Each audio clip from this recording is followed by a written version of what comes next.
Auzubillahiminasyaitonirrajim. Bismillahirrahmanirrahim. Assalamualaikum warahmatullahi wabarakatuh. Perkenalkan, nama saya Muhammad Rivaldo Islami. Terima kasih kepada Ibu Nida yang telah memberikan kesempatan saya untuk membuat video ini. Saya dari Prodi Sistem Informasi dari Fakultas Sains dan Teknologi. Pada kesempatan kali ini, saya ingin mempresentasikan sebuah dataset yang setelah saya buat dengan studi kasus atau dataset dari yang saya ambil, yaitu food delivery. Jadi di sini food delivery analysnya yaitu yang pertama di sini ada slide-nya yaitu di data analis proses metodologi analis data yang digunakan mencakup beberapa sistematis, yaitu ada 5 poin: asking the question, mendefinisikan dari 5 tujuan riset bisnis, terus getting the data itu mengimpor dataset transaksi food delivery, dan yang ketiga itu investigating dan preparing dengan mengeksplorasi dan pembersihan 80 data valid, analyzing mengenai pola tren dan kolerasi antar variabel, dan yang kelima itu presenting result yaitu visualisasi interaktif menggunakan Tableau.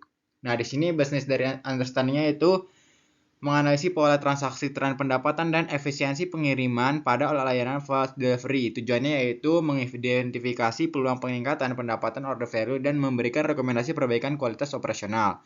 Nah, di sini alat understanding-nya itu ada memiliki beberapa variabelnya, yaitu restoran type, order value, delivery distance, delivery time, delivery partner rating. Dan di sini ada research question-nya, yaitu 5 pertanyaan riset yang menjadi dasar analis dashboard. Yang ini ada 5 poin. Yang pertanyaan pertama itu bagaimana perbandingan total value pesanan dan total pendapatan order value antar tipe restoran. Yang kedua itu metode pembayaran apa yang banyak menghasilkan pendapatan di masing-masing tipe restoran. Dan poin yang ketiga itu bagaimana tren total nilai pesanan dari bulan ke bulan untuk setiap tipe restoran. Apakah jarak pengiriman perbandingan lurus dengan waktu tempuh. Dan yang terakhir bagaimana rata-rata performa rating kurir di setiap harinya. Nah, di sini ada dashboard overview-nya dari tampilan Tableau tersebut. Ada beberapa 5 question yang sudah saya gabungkan. Dan pertanyaan pertama ini tentang bagaimana perbandingan total volume, pesanan, dan total pendapatan order value antar tipe restoran.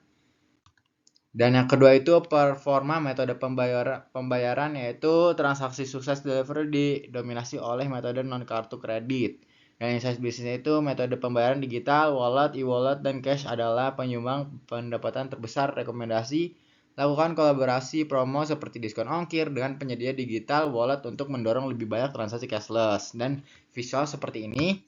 Dan yang ketiga itu tren nilai pesanan bulanan, yaitu pola utamanya itu fluktuasi nilai pesanan terjadi cukup dinamis sepanjang tahun. Insight bisnisnya itu terdapat lonjakan dan penurunan drastis pada bulan tertentu, contoh seperti Juli dan Oktober, khususnya pada tipe fast food. Dan rekomendasinya itu siapkan campaign promo di bulan-bulan sepi dan pastikan ketersediaan armada kurir yang cukup saat memasuki bulan ramai. Dan ini grafiknya ada sekitar 6 warna. Dan di sini yang empat itu jarak dan waktu pengiriman. Yang pertanyaan, apakah jarak pengiriman berbanding lurus dengan waktu tempuh dan tipe restoran apa yang pengirimannya memakan waktu yang sangat lama. Dan di sini pola utamanya terdapat korelasi positif, semakin jauh jarak, waktu semakin lama.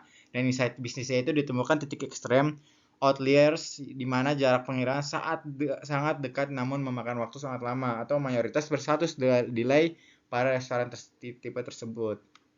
Nah, di sini rekomendasi evaluasi standar waktu persiapan makanan di dapur restoran terkait agar performa kurir tidak terganggu oleh waktu tunggu masak.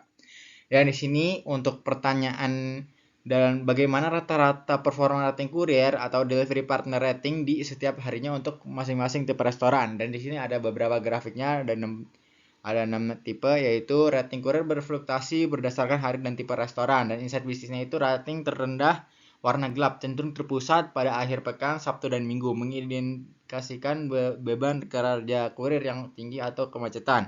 Dan di sini rekomendasi berikan inisiatif akhir pekan untuk menjaga motivasi kurir dan kualitas pelayanan kepada pelanggan. Dan di sini ada ringkasan atau rekomendasi fokus promosi, yaitu maksimalkan kolaborasi diskon dengan digital wallet pada restoran penyumbang kecuan tertinggi di Indian. Dan yang kedua itu evaluasi operasional. Berikan peringatan pada restoran yang memiliki waktu persiapan lambat meskipun jarak kirim dekat guna mengurangi status delay.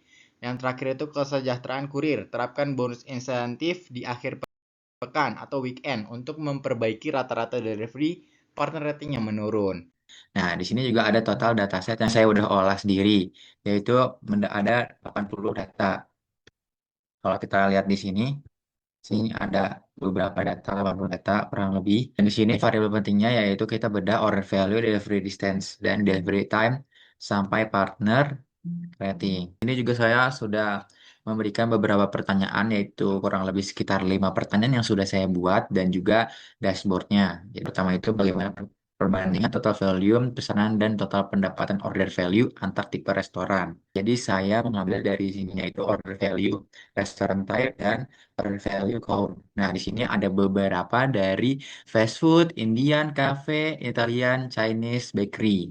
Dan ketika kita pencet, di situ akan tertera seperti restoran type dari Italia dan order ID-nya 424 dan order value-nya 280.776. Dan yang kita bisa lihat sendiri bahwa sana yang paling banyak adalah dari bakery-nya sendiri, yaitu order ID-nya itu 454 dan order value-nya itu 307.868. Dua itu metode pembayaran apa yang paling banyak menghasilkan pendapatan di masing-masing tipe restoran tersebut. Nah, di sini banyak banget yang sudah saya sisipkan yaitu order status dari kalori, lalu juga ada kolom dari sum order value, payment method, dan restaurant type. Dan di sini juga ada beberapa warnanya yaitu warna biru cancel, warna orange itu delay, dan yang merah itu deliver. Yang di bawah ini yaitu dari statusnya itu cancel, terus habis itu juga paymentnya itu wallet, dan juga Italian restorannya dan yang order value-nya itu 36.831. Dan kalau untuk delivernya itu yaitu uang kartu dan restoran type-nya itu Chinese dan juga order value-nya itu 23.270. Delay sendiri itu dia itu cash yaitu fast food dan 31.361. Poin pertanyaan yang ketiga yaitu bagaimana tren total nilai pesanan dari bulan ke bulan untuk setiap tipe restoran. Di sini juga ada beberapa notes atau keterangan yaitu restoran type-nya itu bakery, cafe, Chinese, fast food, Indian, Italian yang sebelumnya pertanyaan sebelumnya dan saya sisipkan yaitu dari kalorinya itu restoran type, lalu juga kolomnya itu bulan dan order date dan rows-nya itu order value sum atau total. Nah, di sini yang keterangannya itu dari bakery sendiri ini memiliki grafik seperti ini dan untuk Desember itu sekitar menurun yaitu order value 14.140 fast food. Sedangkan kalau misalkan untuk kafenya sendiri itu untuk Desember akhirnya itu dia lumayan naik yaitu dengan 27.609. Kalau misal Chinese itu dia menurun yaitu 22.534 di bulan Desember. Lalu juga ada fast food yang dimana dia menurun juga 14.140. Indian yang dimana dibuat dia juga menurun di 17.566 untuk order value-nya. Ini Italian yang dimana 23.911 untuk naik di bulan Desembernya. Jadi seperti ini untuk grafik dari pertanyaan. Di sini itu ada apakah jarak pengiriman berbanding lurus dengan waktu tempuh dan tipe restoran apa yang pengirimannya memakan waktu paling lama. Di sini saya menyisipkan restoran type dengan coloring, kolomnya itu delivery distancing dengan jarak, dan sedangkan kalau rows-nya itu delivery time, yaitu dengan waktu. Dan di sini juga ada pertanyaan tentang waktu. Dan di sini juga kita yang menyesuaikan dengan restoran yang kita sudah bahas. Ada bakery, cafe, Chinese, fast food, Indian, Italian. Nah, ketika kita pencet, nah di sini ada data-datanya. Ketika kita pencet tabelnya tersebut, ya misalkan di sini ada waktu dalam bentuk kilometer 0,9 atau kurang dari 1 kilo, yaitu deliverynya itu sekitar 29 menit untuk bakery. Nah, di sini untuk pertanyaan yang terakhir itu bagaimana rata-rata performa rating kurir atau delivery partner rating di setiap harinya untuk masing-masing tiap restorannya. Nah, di sini saya menyisipkan average atau rata-rata dari delivery, lalu juga ada volume, yaitu hari yang saya sisipkan, terus habis itu ada rows atau baris, di mana restoran type dan delivery partner rating. Dan di sini ketika kita pencet, nah di sini ada keterangannya. Jadi setiap harinya itu dari hari Minggu sampai hari Sabtu. Ketika kita pencet, di sini juga ada rata-rata dari rating setiap restoran type-nya. Dan di sini juga ada berapa orang yang sudah merating tersebut. 2 orang, terus juga ada 4 orang, terus juga ada 3 orang seperti itu. Dan setelah itu saya membuat sebuah dashboard yang dimana secara keseluruhan pertanyaan-pertanyaannya saya gabungkan untuk grafiknya dan jadinya seperti ini. Dari mulai pertanyaan pertama, pertanyaan yang kedua, pertanyaan ketiga, pertanyaan keempat, dan sebagainya. Mungkin cukup dari saya untuk presentasi pada kesempatan kali ini. Salah kata ataupun hal lain yang tidak mengenakan, mohon dimaafkan. Billahi taufiq wal hidayah. Wassalamualaikum warahmatullahi wabarakatuh.